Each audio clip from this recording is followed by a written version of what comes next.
परमात्मा को पाने तथा उसका वास्तविक लाभ प्राप्त करने के लिए पवित्र बाइबल में प्रमाण है कि प्रभु ने मनुष्य को अपना ही स्वरूप बनाया। 6 दिन में सृष्टि रचकर 7वें दिन विश्राम किया। कुरान शरीफ में प्रमाण है कि हजरत मोहम्मद को खुदा स्वयं कह रहे हैं कि मैंने तुम्हें उस परमात्मा की महिमा बताने के लिए भेजा है।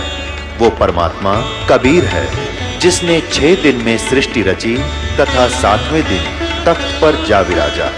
उसकी खबर किसी बाखबर से पूछकर तो देखो। कृपया अवश्य सुनिए जगत गुरु तत्वदर्शी संत रामपाल जी महाराज के अमृत वचन।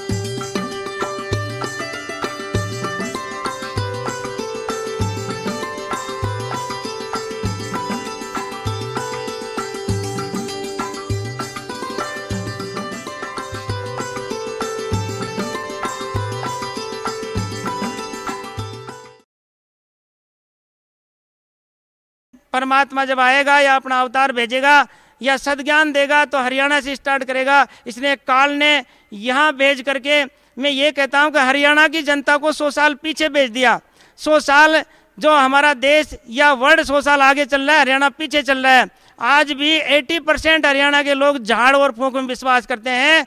राजस्थान में जितने भी देवी देवता है उनके सारे चक्कर लगा रहे हैं। ये ट्रेन जाती है उसमें देखते हैं कोई बालाजी के जा रहा है और कहीं प्रेत के जा रहा है, कहीं भूतों के जा रहे हैं। तो ये काल प्रेरित हैं। ये काल ने सबको बहका रखा है और इनके मोतियाबिंद कर रखा है। इसलिए ये होना ही था। जैसे धर्मदास जी के यहाँ काल ने अपना दूत भेजा था, ऐसे ही हरियाणा में भी लोगों को प्रेरित कर रखा है। इसलिए मैं ये कहता हूँ कि पुनः विचार करिए और विचार करके, और संत के चरण में रहता है। परमात्मा कहते हैं मेरी तरफ कोई भगत 1 कदम बढ़ा जाता मैं 100 कदम चलता हूँ।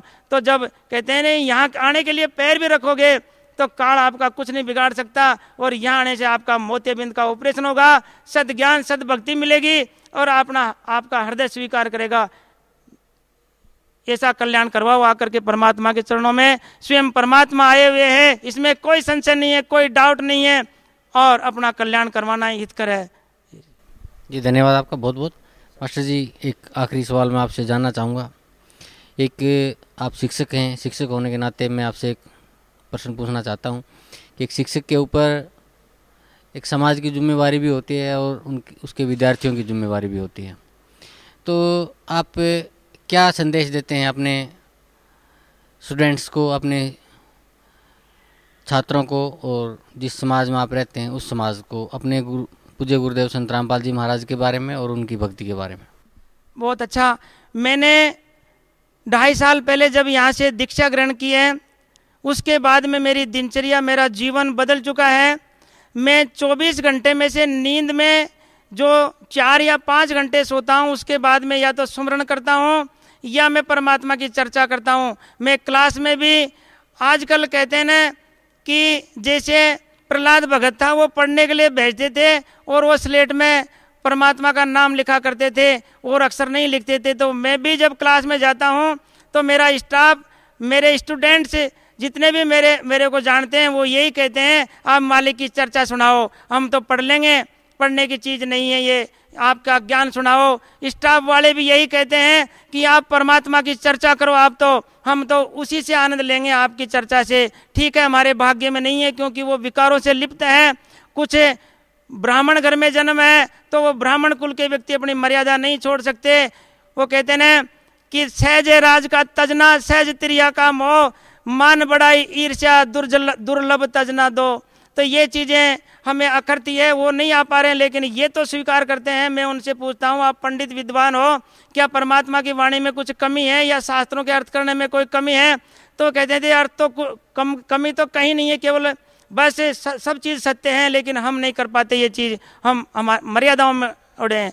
तो मैं स्टूडेंट्स को भी हम यही समझाते हैं कि ये मनुष्य जन्म है और मनुष्य जन्म में आकर के अपना कल्याण करवाना है, नहीं तो फिर 84 में जाना पड़ेगा, गधा घोड़ा कुत्ता बिल्ली बनना पड़ेगा, और उस समय क्या दुर्दशा होगी हमारी, क्या गति होगी। ये भूल भुलैया में पड़े हुए हैं, ये मनुष्य जन्म दोबारा नहीं मिलने वाला। और कहते हैं बुढ़ापे में भजन करेंगे, तो बच्चों से कहता हूँ कि ये बुढ़ापे में भजन नहीं हो सकते, बुढ़ापे में तो पड़ा पड़ा फिर गालियाँ निकालेगा, क्योंकि ये अभ्यास रूप योग है। अगर इस अभ्यास रूप योग का अभ्यास अभी नहीं हुआ, इस उम्र में नहीं हुआ है, तो बाद में नहीं हो सकता। इसलिए मैं बच्चों से, बड़ों से, गांव में बुजुर्गों से यही ज्ञान चर्चा किया करता हूँ। परमात्मा की वाणी सुनाता थकता नहीं हूँ। मेरे घर वाले ये कहते हैं आप इतने चिल्लाओ मत, आप इतना, ये लोग नहीं मानेंगे मेरी, लेकिन परमात्मा ने कहा है कि बेटा आपका क्या बिगड़ेगा, नहीं मानेगा तो आपका कर्म है, इन जीवों को समझाओ, बताओ, परमात्मा की चर्चा करो। ठीक है, नहीं आते तो कोई बात नहीं, आपसे कोई गाली भी निकालता है तो आपसे थोड़े ही पड़ रही है वो। परमात्मा अपने बच्चों के लिए तरस रहा है, अपने पुण्य आत्माओं के लिए तरस रहा है। आप वाणी सुनाते रहो और मालिक की गुण गान करते रहो। ठीक है, यही करता रहता हूँ जी। धन्यवाद आपका, बहुत बहुत धन्यवाद मास्टर जी, धन्यवाद।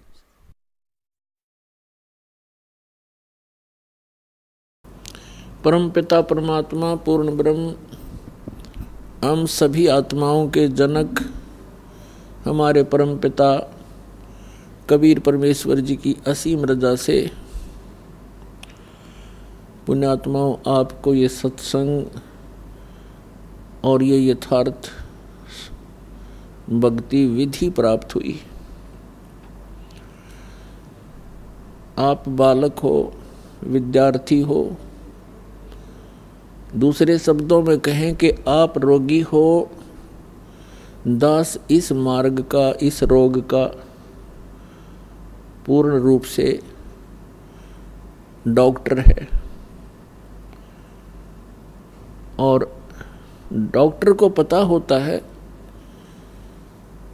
कि जिनको ये भयंकर रोग है, यदि वो ट्रीटमेंट नहीं लेते हैं तो उनका अंत निकट होता है।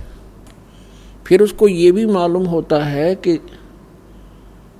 जो रोगी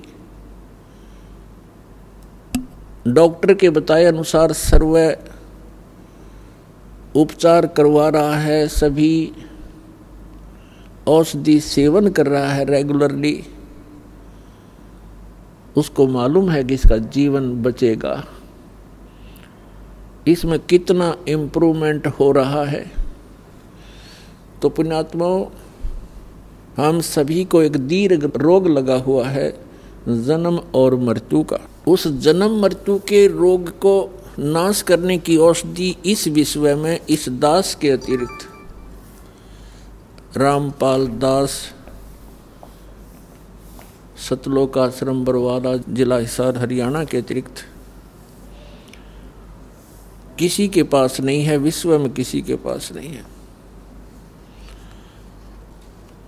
तो परमात्मा बताते हैं, कबीर साहब बताते हैं, जग सारा रोगिया रे, जिन सतगुरु वैद न जाण्या, जग सारा रोगियो रे, जग सारा रोगिया रे, जिन सतगुरु वैद न जाण्या, जग सारा रोगिया रे,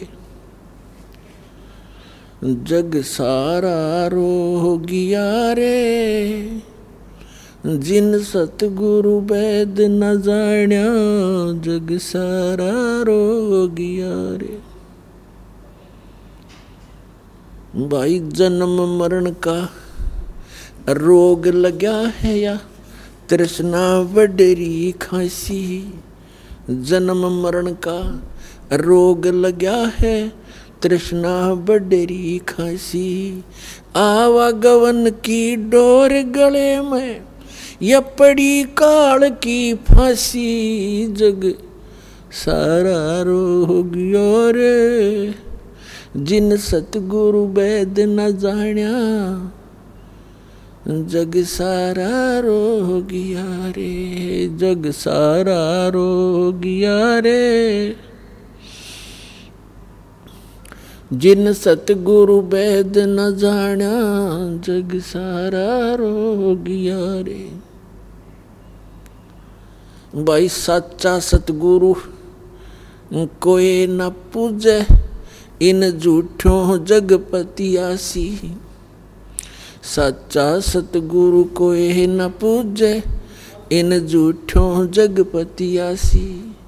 अंधे की बाँ गही अंधे ने, ये मार्ग कौन बतासी। जग सारा रोगियो रे, जिन सतगुरु वैद न जान्या, जग सारा रोगिया रे। जग सारा रोगिया रे, जिन सतगुरु वैद न जान्या, जग सारा रोगिया रे। भाई देखा देखी गुरु शिष्य बन गए, किया न तत्व विचारा। देखा देखी गुरु शिष्य बन गए, किया न तत्व विचारा। गुरु शिष्य दोनों के सिर पे यू काल ठोके पंजारा। जग सारा रोगिया रे, जिन सतगुरु वैद न जान्या, जग सारा रोगिया रे। जग सारा रोगिया रे, जिन सतगुरु वैद न जान्या, जग सारा रोगिया रे। भाई सार शब्द सर जीवन बूटी, घस घस अंग लगावे। सार शब्द सर जीवन बूटी, घस घस अंग लगावे। कहे कबीर तुम सत कर मानो, ये जन्म मरण मिट जावे। जग सारा रोगिया रे, जिन सतगुरु वैद न जान्या, जग सारा रोगिया रे।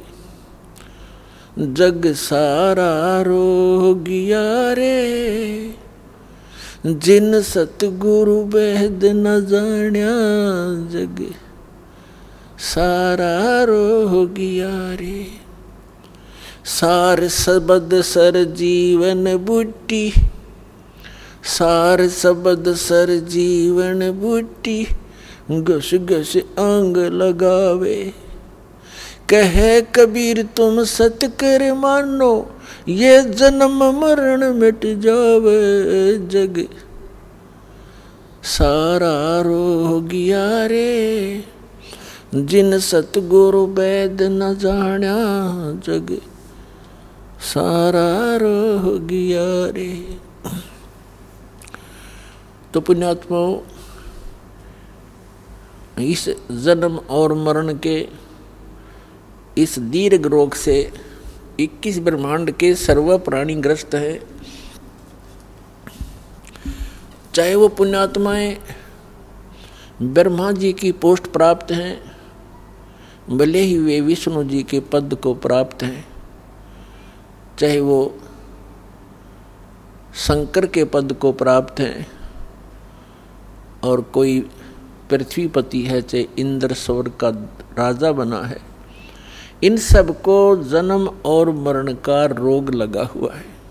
यहाँ परमात्मा ने अपनी अमरवाणी में कहा है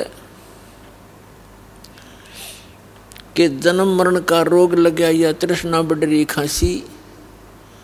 जन्म मृत्यु का रोग हमारे लगा हुआ है। असंख्यों जन्म हो गए हमने जन्मते और मरतों को। जिस समय भी मानव शरीर प्राप्त होता है तो हमारे को जो भी जिस समाज में जन्म हम प्राप्त करते हैं, उन्हीं क्रियाओं को, उन्हीं पूजाओं को हम बचपन से ही प्रारंभ कर देते हैं। और माया जोड़ने की हमारी जो वृत्ति है, स्वभाव है, ये सदा से बना हुआ है।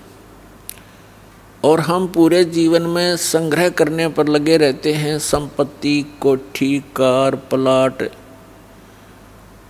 और बैंक बैलेंस गणाए बना दूं,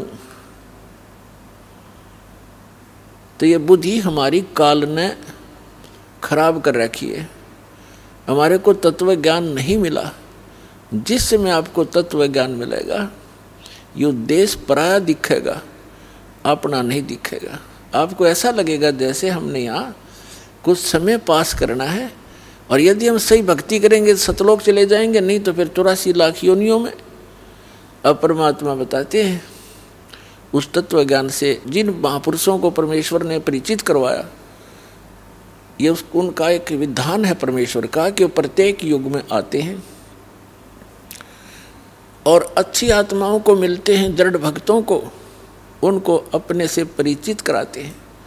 परमात्मा से परिचित वो महापुरुष फिर अपनी अमृतवाणी में उस परमेश्वर के गुणगान किया करते हैं।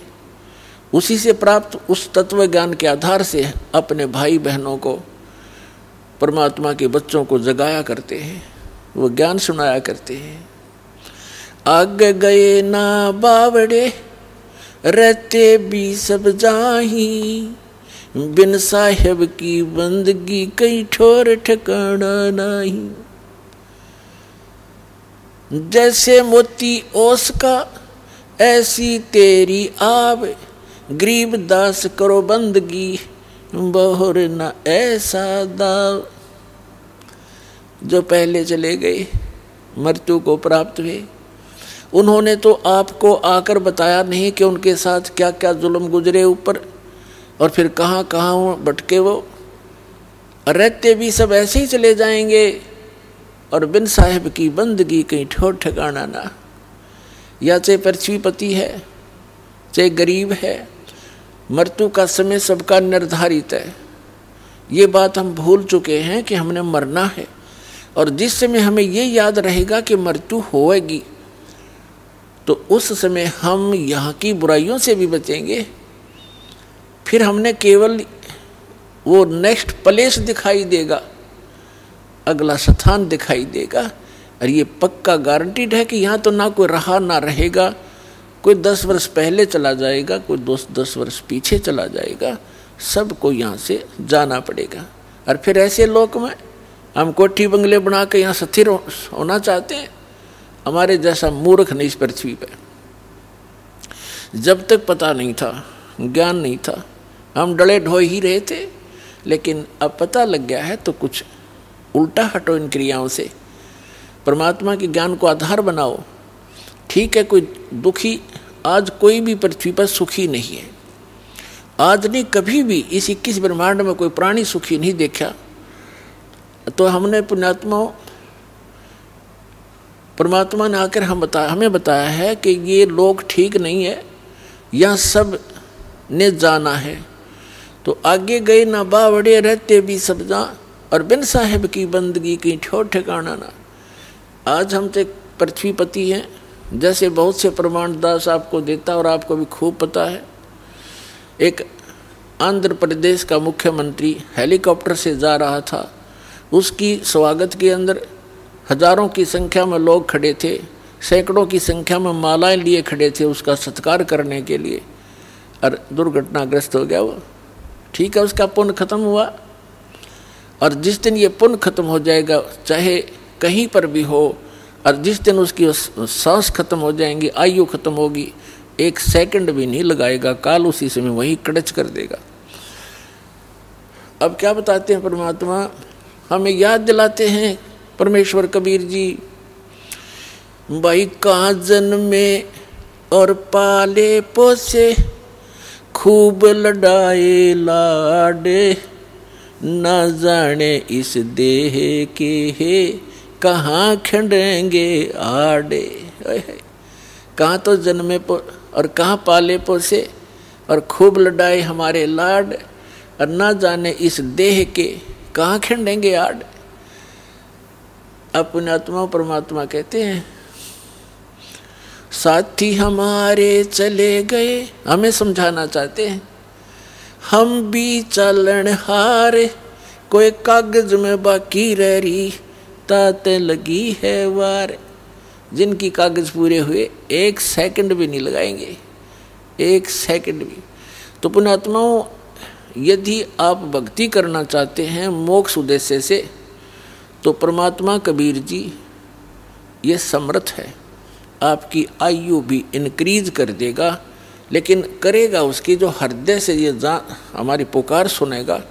और वो जानी जान है कि ये व्यक्ति अगर एक्सटेंशन मैंने कर दी तो भक्ति करेगा, और नहीं करी तो ये कुबद करे, एक्सटेंशन भी कर दूंगा तो ये कुबद करेगा, भक्ति नहीं करेगा तो उसकी एक्सटेंशन नहीं होगी। वो मर्यादाहीन और भक्तिहीन और ज्ञानहीन प्राणी होगा, चाहे बेसिक भगत दिखाई दे। जब तक हम परमात्मा के सब नियमों का पालन करके आगे नहीं बढ़ेंगे तो मालिक राजी नहीं होगा।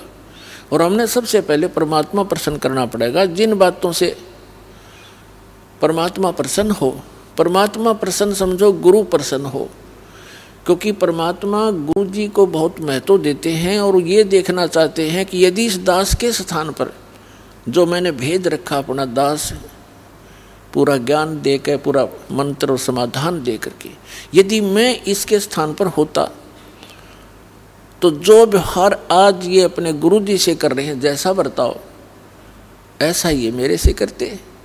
तो गुरु जी के प्रसन्न होने से परमात्मा प्रसन्न होते हैं। जिन बातों से गुरु दुख पावे, उन बातों को दूर भगावे।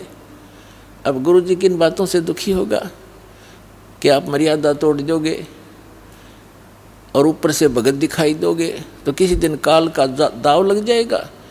भगवान आप अपने आप को ही धोखा दोगे और फिर परमात्मा का भक्त होकर के जिसको ऐसी चोट लगेगी, मृत्यु अकाल होएगी, उसके दो कारण होंगे। एक तो उसने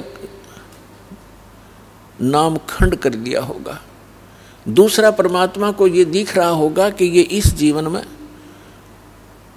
ये भक्ति नहीं कर पाएगा, उसको तुरंत मृत्यु दे करके, और नेक्स्ट मनुष्य जीवन अभी तुरंत ही देगा, 1 वर्ष के अंदर अंदर वो बरवाला आश्रम में आ लेगी वो आत्मा, और नए सिरे से फिर वो भक्ति रंग में रंगेगा।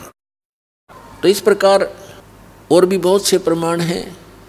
एक पोलैंड देश का पूरा मंत्रिमंडल, जिसमें प्रधानमंत्री, मंत्री, उसके MP, किसी की मृत्यु के ऊपर कोई राजनेता थे पूर्व के, उसकी मृत्यु के ऊपर शोक व्यक्त करने जावे थे, मुंह कान गए थे, एक जहाज में बैठकर सारे, वो दुर्घटनाग्रस्त हो गया, सारे के सारे मर गए। परमात्मा कहते हैं ऐसी घटनाओं को देख के भी आपकी आंख नहीं खुलती, आप डर भय नहीं बनता, भगवान की तरफ नहीं बनती, तो आपने घनी भांग पी रखी है इस काल की। तो पुण्यात्माओं, या काल की भांग उतरेगी इस एंटीबायोटिक वचनों से जो सतलोक आश्रम बरवाला में इस दास के माध्यम से परमात्मा की अमरवाणी आपको सुनाई जाती है। ये किसी डूम भाट के गीत नहीं है, ये समर्थ का दिया ज्ञान है, इसमें अग्रम अग्रम की गुंजाइश नहीं है। ऐसा प्रमाणित ज्ञान परमात्मा ने दे दिया है, कभी सपने में भी ना सोचा होगा आपने, और आज आपके ऊपर बौछार कर दी उस सच्चे ज्ञान और सच्चे नाम की। तो आप विशेष आत्माएं हैं परमात्मा की, चाहे यहाँ कोई दुख में आवे है, चाहे कोई सुख में आया है। जो दुखी प्राणी है उनके लिए दुख वरदान सिद्ध हो जाएगा, एक दिन वो दुख तो दूर होगा ही होगा, और फिर देखना आपकी आंखों से आंसू नहीं बंद होंगे कि हे भगवान, ये दुख ना होता तो हम कभी भी ना आते यहाँ पर, और जीवन नाश हो जाता, कुल का नाश हो जाता। और परमात्मा कहते हैं भक्ति बीज जो हो वह हंसा, और तारों ताश के कोत्र वंशा। जो मेरी एक बार शरण में आ गया इस कलयुग के अंदर, 101 पीढ़ी पार करूँगा उसकी। अब 101 पीढ़ी देखना। तो पुण्यात्माओं क्या बताते हैं परमात्मा कि आगे गए ना बावड़े, रहते भी सब जहाँ, बिन साहेब की बंदगी कहीं ठो ठिकाना ना।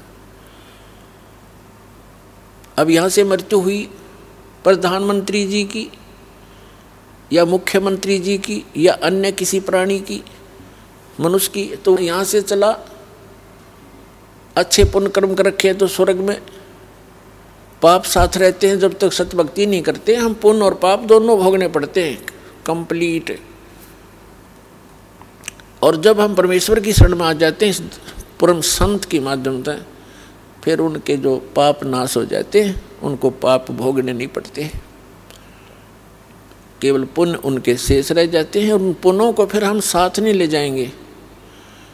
वो पुण्य हमने यहाँ के इन भगवानों के जो यहाँ के इंचार्ज हैं और हमारे बहुत ज़्यादा कर्जा हो चुका है इनका, सत साधना ना करके जब तक हम परमात्मा कबीर जी की परमेश्वर जी की शरण में नहीं आएंगे तो हमें दोनों ही कष्ट, पुण्य भी और पाप भी दोनों भोगने पड़ते हैं। और हम पुण्य भी साथ नहीं ले जाएंगे, क्योंकि यहाँ के जितने भी इंचार्ज हैं जैसे गणेश जी, क्योंकि हमने ये एक पिंड है, पिंड माने शरीर, और एक ये ब्रह्मांड है पूरा। इस पूरे ब्रह्मांड का एक मानचित्र है शरीर के अंदर। और जब हम यहाँ से चलेंगे तो हम ये शरीर से ही रिहर्सल होनी शुरू होगी। सबसे पहले ये जीव मूल कमल में जाएगा, वहाँ गणेश जी से नो ड्यू सर्टिफिकेट लेना पड़ेगा, इसने क्लियरेंस सर्टिफिकेट।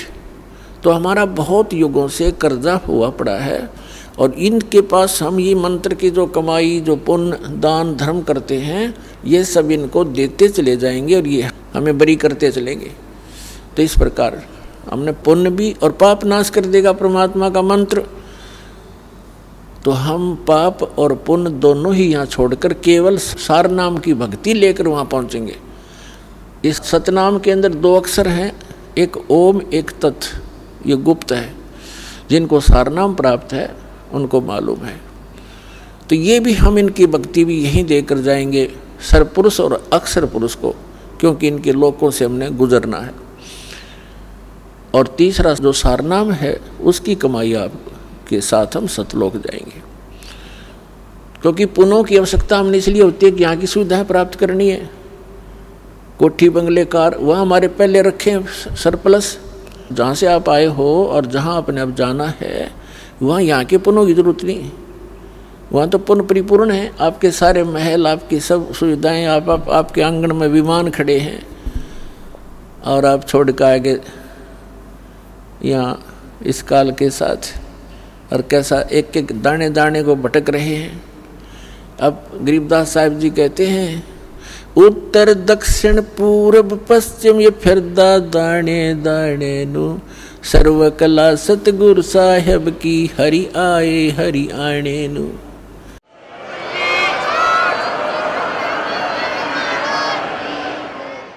तो तुम एक एक दाने के लिए तरस रहे हो, भटक रहे हो। परमात्मा यहाँ हरियाणा के अंदर आकर के गरीबदास साहिब जी को साथ ले करके सचखंड गए, फिर वापस छोड़ा। और फिर परमात्मा से परिचित होने के बाद गरीबदास साहिब जी ने कहा कि जो सतगुरु की शरणा आ जा उनको कभी भी कोई कष्ट नहीं होगा या किसी चीज़ का अभाव नहीं रहेगा। लेकिन उसके साथ साथ परमात्मा ने कुछ मर्यादा भी बताई हैं। आपने यहाँ की घने धन की आवश्यकता नहीं है। यदि आप घना धन ही परमात्मा से मांगते हो तो आपको अभी ज्ञान संपूर्ण हुआ नहीं है और धन की मांगने की आवश्यकता नहीं है। परमात्मा से कोई चीज़ छुपी नहीं है, उसको सब मालूम होता है कि मेरे बच्चे को, मेरी प्यारी आत्मा को कौन सी वस्तु की आवश्यकता पड़ेगी, वो पहले व्यवस्था कर देता है। तो यहाँ कहते हैं, पहले गए न बावड़े रहते भी सब जहाँ, और बिन साहेब की बंदगी कहीं ठो ठिकाना ना। तो जब हम अपने कर्मानुसार स्वर्ग में चले जाते हैं, सतभक्ति ना करके राजा मरो चाहे रंक मरो, मृत्यु के उपरांत उनके पुण्य और पाप दोनों साथ जाते हैं। पुण्य के आधार से स्वर्ग में, स्वर्ग का जो पुण्य समाप्त हुआ फिर नरक में, नरक का स्वर्ग से कहो चलो, जैसे यहाँ से चलो स्वर्ग से फिर कहा चलो, फिर नरक में लाखों वर्ष पड़े रहे, बुरा हाल रहा, फिर कहा चलो, फिर गधा बनो, गधे की मृत्यु होती फिर चलो, कुत्ते की योनि में कुत्ता मर गया फिर चलो सुअर की योनि में। तो यहाँ बताते हैं, आगे गए ना बावड़े रहते भी सब जहाँ, और बिन उस सच्चे भगवान की, साहिब की, सत्य पुरुष की भक्ति बिन कहीं ठो ठिकाना ना। और फिर भी हमारी आंखें बंद, फिर भी हमें डर नहीं बन रहा। तो ये बालक बुद्धि है हमारी। इस परमात्मा के इस ज्ञान से, हम इस भक्ति मार्ग के और इस अध्यात्म ज्ञान से परिचित होने के बाद फिर हमारी बुद्धि काम करने लगेगी और फिर आपके न्यारी तरफ बढ़ेगी। इसलिए आप जी को, सभी बहन भाइयों को, बच्चों को, बुजुर्गों को दास बार बार प्रार्थना करता है, परमात्मा के उस ज्ञान के आधार से संदेश देता है। क्या बताते हैं?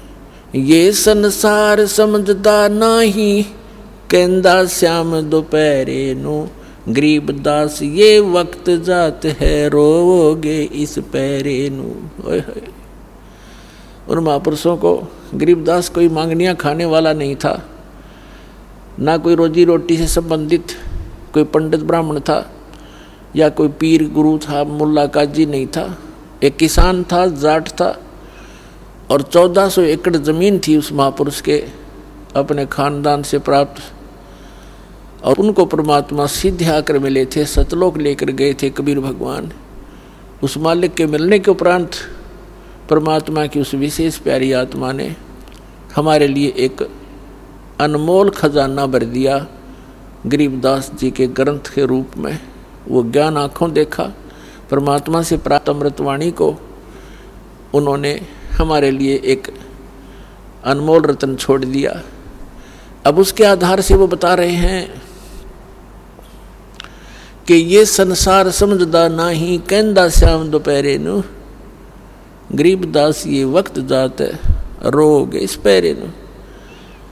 हमारे साथ क्या बना हुआ है?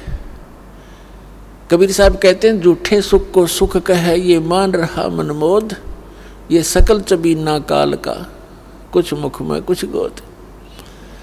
तीन महापुरुषों को ये कोई वैसे नहीं कह दी ये बातें, हमारे परमार्थ के लिए, हमारे हित के लिए, काल के जाल से आपको सतर्क करके निकालने के लिए ये सच्चा ज्ञान बताया।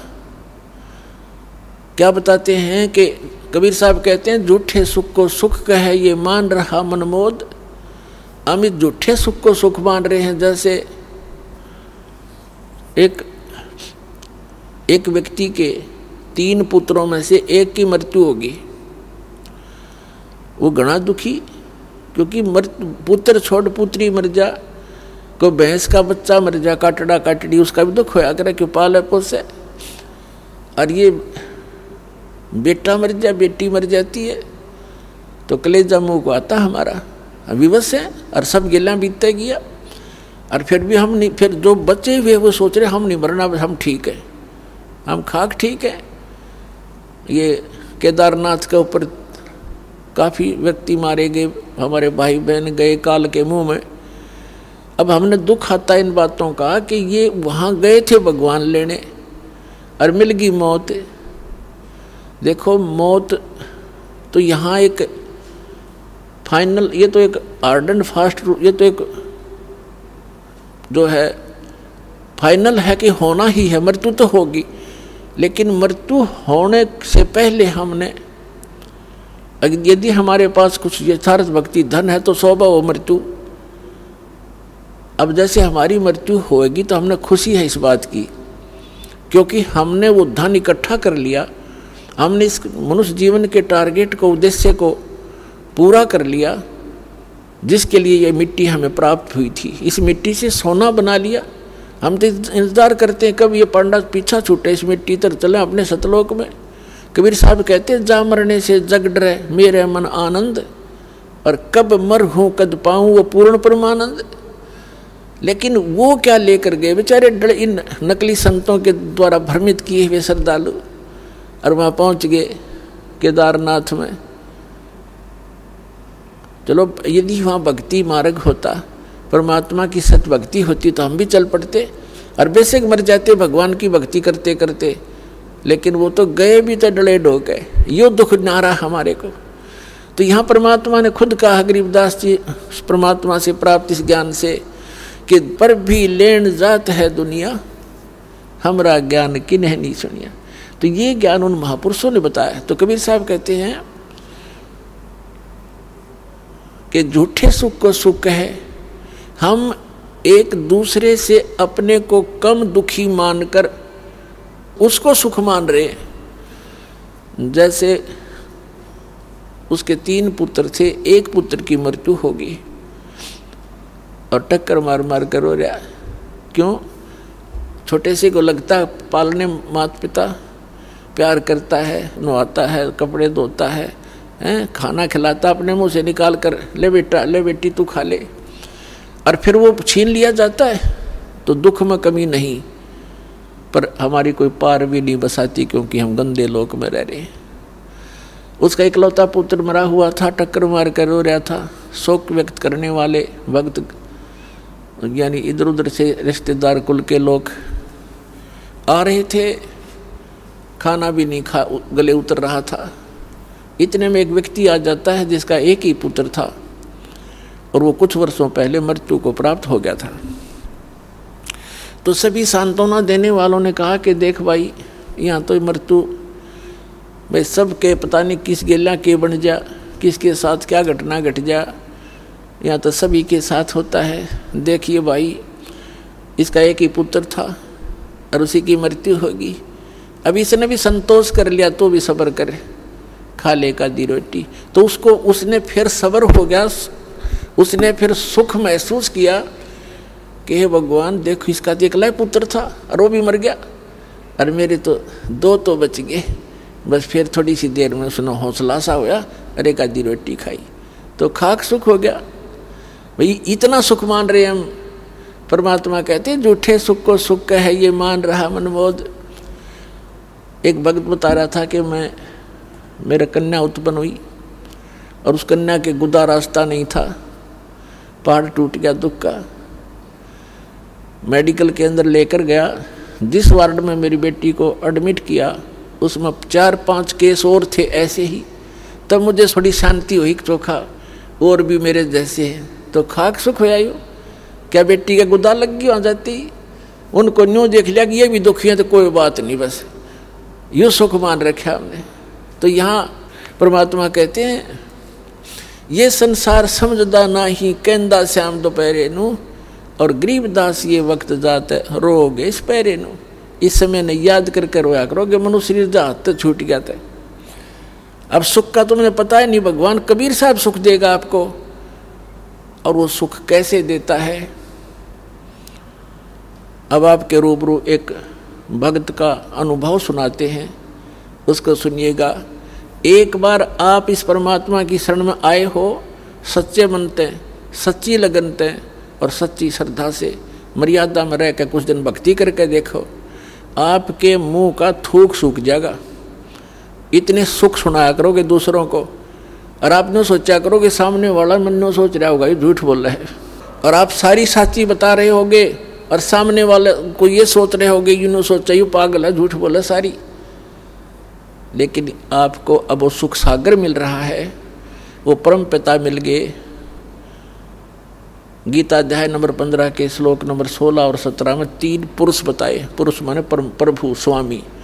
एक सरपुरुष ये 21 ब्रह्मांड का स्वामी है, ये काल जिसमें हम रह रहे हैं, जिस काल के लोक में एक ब्रह्मांड में 21 ब्रह्मांड है, ऐसे ऐसे इतना ही प्रभु है, इतना मालिक है। एक सरपुरुष है जो 7 शंख ब्रह्मांड का स्वामी है। और 15वें अध्याय के फिर 16वें श्लोक में ये 2 पुरुष बता दिए, सरपुरुष और अक्षरपुरुष। 17वें श्लोक में बताया है कि जो वास्तव में जो श्रेष्ठ भगवान है, प्रभु है, वो तो इन दोनों से कोई और है। कहते उत्तम पुरुष है तू अन्य परमात्मा इति उदारत, ये लोक तेरे में आविश्य विवर्ती अवैश्वर है।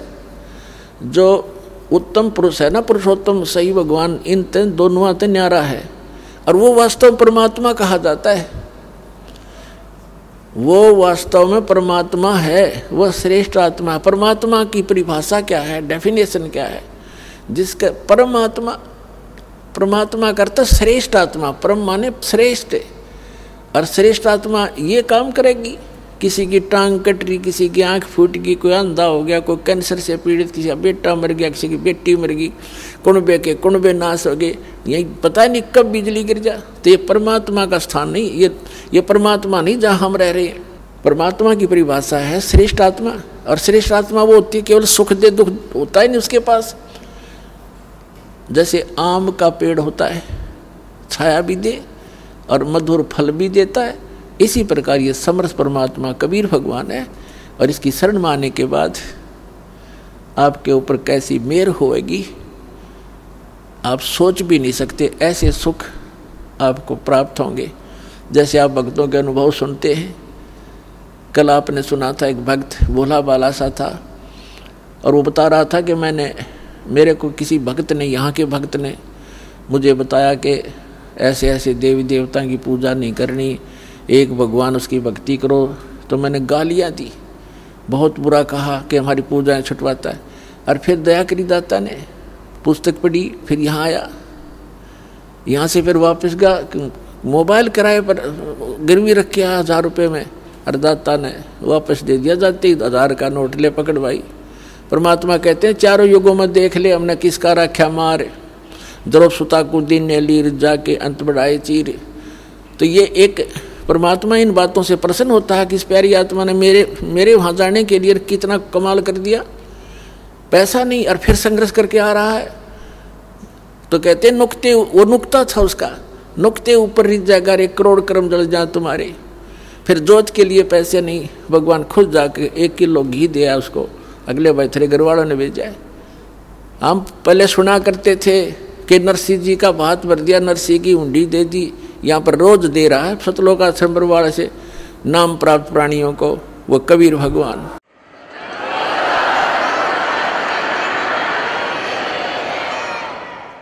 अब सुनिएगा एक भक्त का अनुभव आपको सुनाते हैं जिससे आपको दृढ़ता आएगी और भगवान में रुचि घनी बनेगी।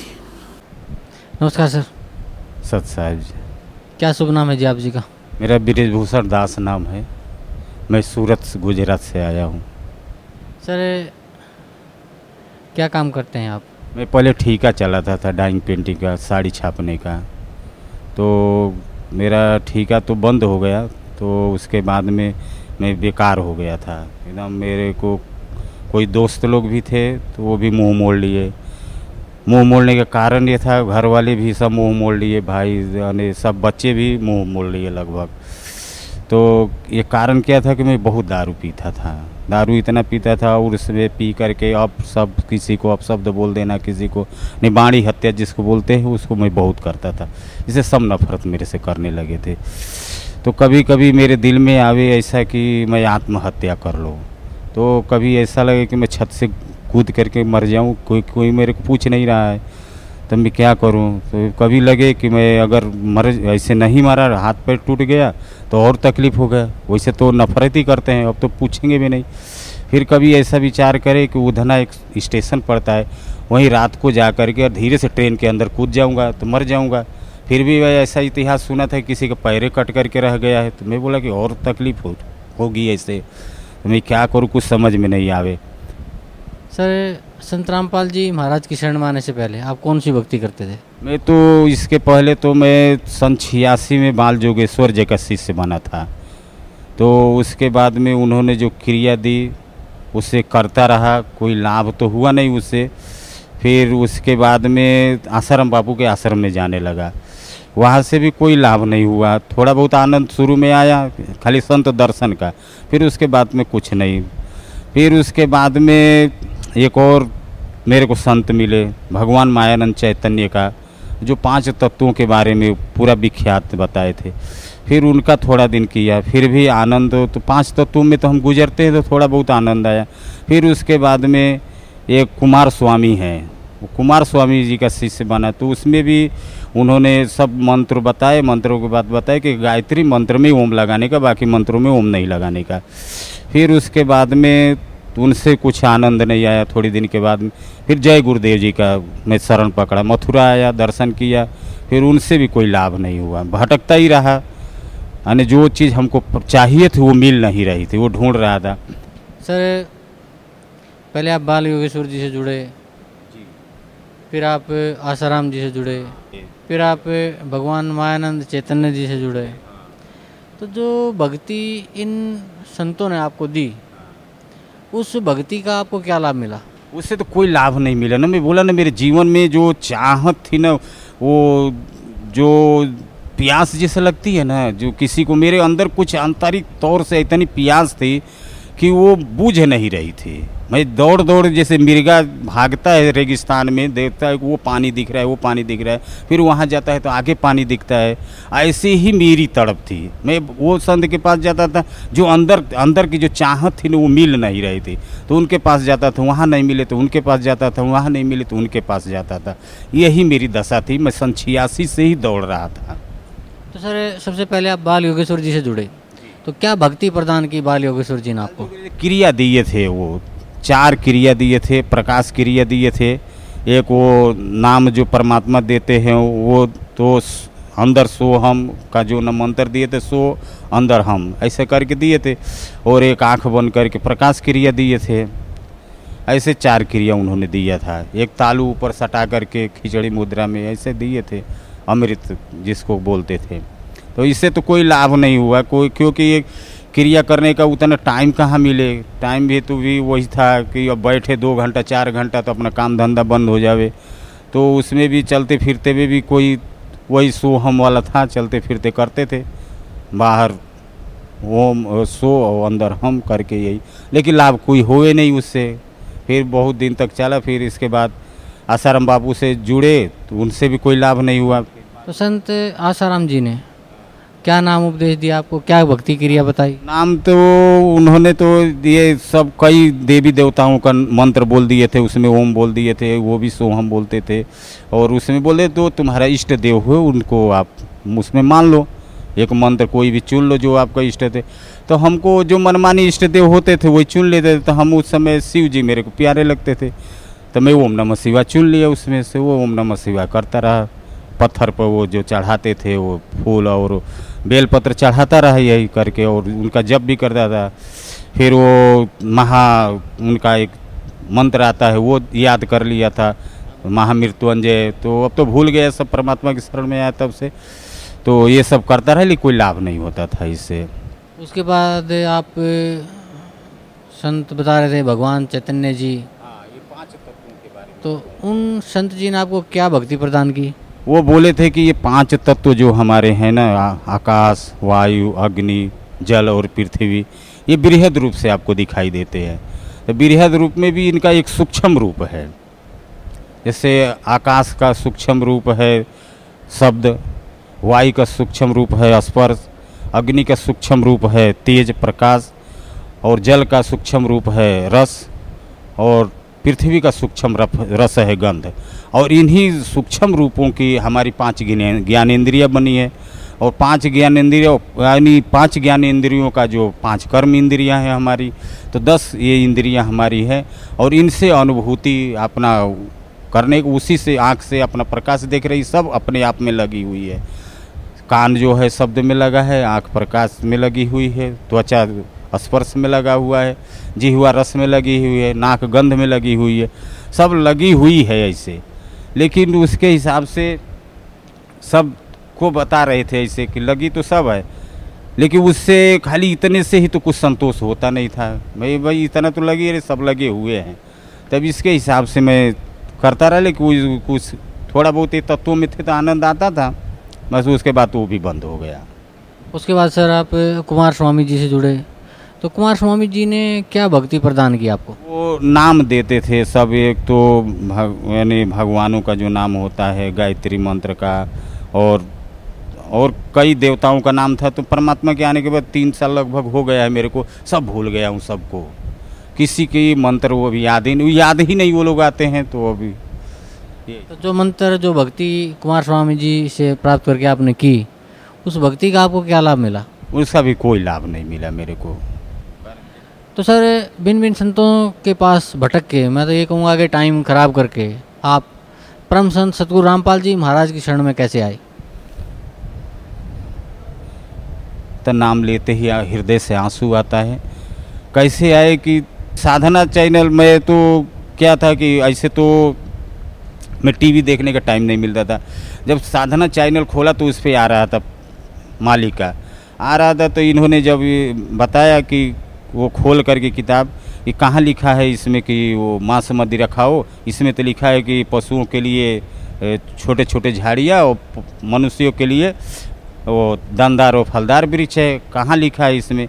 तो मैं उस समय तो परिचित नहीं था, तो मैं सोचा कि राजस्थान के लोग, मैं राजस्थान ही जानता था, मेरे राजस्थान के लोग तो ऐसे पूरे भारत भर में छाए हुए हैं, बिजनेस कर रहे हैं और अच्छे बिजनेस कर रहे हैं, और ये कि अब ये धर्म गुरु निकले, ये भी अच्छा सक्सेस जाएंगे, क्योंकि अब खोल करके बता रहे। ये मेरे दिमाग में आया, बोले कि तो मैं अपने मन में कहा, क्योंकि मैं बहुत दारू पीता था, बहुत मटन मच्छी खाता था, तो मैं ये बोला कि महाराज आप तो कभी खाए पिए नहीं होंगे, तो आप क्या आनंद जाने।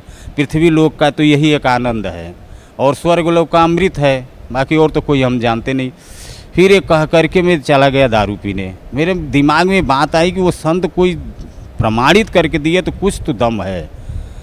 पीता रहा, फिर भी सोचता रहा, पीता रहा, सोचता रहा, सोचते सोचते फिर आया दूसरे दिन, फिर मैं देखा, विधिवत देखा, तो वैसे मालिक ने बहुत से खोल करके दिखाया था प्रमाण सहित। फिर ऐसे ये मंत्रों के बारे में बताया कि मेरे पास है। एक बार ऐसा मोड़ आया जीवन में, 2-4 बार देखने के बाद में, बोले कि एक ओम तत्सत मंत्र है, ओम तत्सत गीता का दिखा रहे थे, बोले ओम तत्सत ये मेरे पास है और ब्रह्मांड में किसी के पास नहीं है। तो मेरे को झटका लगा। ओम तत्सत तो मैं बचपन में जब प्राइमरी में पढ़ता था, मेरे टीचर जपते थे, और भगवान मायानंद चैतन्य की पुस्तक के पीछे ओम तत्सत लिखा रहता था हमेशा।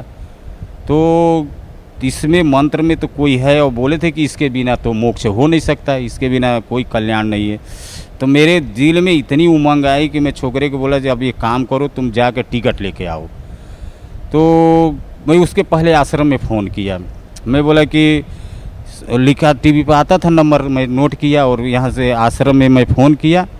तो मैं पहले पूछा कि डोनेशन कितना लगता है यहाँ, क्योंकि मैं अपने लड़के को पूना भेजा था, तो एक अवधूत शिवानंद जी महाराज करके हैं, तो वो 10,000 रुपया लिए थे, तो 2006 में। तो मैं बोला तू जा पहले ले ले ज्ञान, उसके बाद मैं देखूँगा, मैं तो कईयों से ले चुका हूँ। तो 10,000 लिए, तो मैं भी पूछा यहाँ भी डोनेशन लगता होगा। फिर वो यहाँ आश्रम से बोले कि नहीं, यहाँ तो कोई डोनेशन से नहीं, ऐसे आ जाओ। मैं बोला कि ऐसे कैसे चलेगा। फिर भी मैं पैसा लेके आया और सत्तू पिसान जो भी था बांध उड़ करके लाया, थरिया बर्तन सब लाया, नाश्ता लाया, बिछौना लाया, कि मेरे को ये ओम तत्सत मंत्र अगर पेड़ तक भी सो करके मिले तो मैं ले करके ही आऊँगा, कैसे भी लेके आऊँगा, भले महीना लग जाए, हफ्ता लग जाए, मैं भूखा प्यासा सो लूँगा, लेकिन ये मंत्र लेके आऊँ। इतनी जिज्ञासा हुई। और लड़के को बोला कि तू टिकट लेके आओ। अगर टिकट, तो वो बोला कि 1 हफ्ते के बाद मिलेगा। मैं बोला कि अगर 1 हफ्ते में तू गुजार देगा, कहीं बीच में मेरी मृत्यु हो गई तो ये मैं मंत्र से वंचित रह जाऊँगा, मैं ऐसे ही चला जाऊँगा। तो एक काम कर, कुछ भी कर लेके आ टिकट। तो बोला कि मैं लेके आता हूँ, तो बस का लेके आया। तो मैं इनसे आश्रम से पूछा था, तो बोले जयपुर आ जाना। फिर जब बस में बैठ करके जयपुर आया, रास्ते में एक मेरे साथ घटना घटी। वो चमत्कार ऐसा हुआ कि मैं तो घटना ही उस समय कहूँगा कि एक होटल पड़ा, तो मैं सोचा कि 11 बजे के लगभग रात थी, थोड़ा भोजन कर लेते हैं, अब कब पहुँचेंगे, कम नहीं पहुँचेंगे। तो भोजन में करके और जैसे निकला हाथ धुलाई के लिए, अब हाथ भी नहीं धुलाई किया था, जैसे वो मैं निकला कि हाथ धोऊँ, उतने में बस मेरी हॉर्न दे करके निकल गई। निकल के मैं दौड़े दौड़े आया, तो वहाँ देखा तो बस नहीं, निकल गई। तो मैं ऐसे ही मन में बोला, मेरी तो बस निकल गई यार, मैं कैसे जाऊँगा अब। तो एक आदमी उधर ही खड़ा था, बोला कि चिंता मत करो, बस इधर ही आके खड़ी होगी। तो मैं उधर देखा तो मैदान था, मैं बोला अब जो चली जाती है बस थोड़े दोबारा आएगी। मैं ये सोच करके सोचा अब चलो होटल वाले को पैसा दे दूँ और हाथ वो धो लूँ, अब दूसरा बस करूँगा। अब सामान तो सब गया बस में, पैसा तो है, मैं किधर से भी जाऊँगा, वो नाम लेकर के आऊँगा। फिर इतने में ही मैं उधर दोबारा देखा तो बस वास्तव में खड़ी है। तो मैं बोला, मैं तो उस समय तो कोई मेरे को ध्यान में नहीं आया कि चमत्कार हुआ, क्या हुआ, हो सके आ गई होगी। फिर मैं होटल वाले को पैसा भी नहीं दिया, वहाँ से चला गया, वो हाथ धो करके गाड़ी में ही धोया बस में, और उसके बाद बैठ गया। तो मैं सोचने लगा चलो एक मारवाड़ी दुनिया में बहुत खाते हैं, मैं भी 60 रुपया खा लिया इसका। फिर आया जयपुर, जयपुर वाला उतरा तो एक रिक्शे वाला मिला, बोलता मैं चलो छोड़ देता हूँ तुमको बस स्टैंड पर। बोला कितना लोगे, बोला 60 रुपया। उसने खाली घुमा करके 60 रुपया ले लिया। मैं बोला चलो उधर से बचा है तो इधर ले लिया इसने। फिर वो फ़ोन किया आश्रम में कि भाई मैं कैसे आऊँ, जयपुर तो आ गया हूँ। फिर बोले कि आप बस स्टैंड पर आ जाओ, चाहे रेलवे स्टेशन पर, और हिसार के लिए चले जाओ।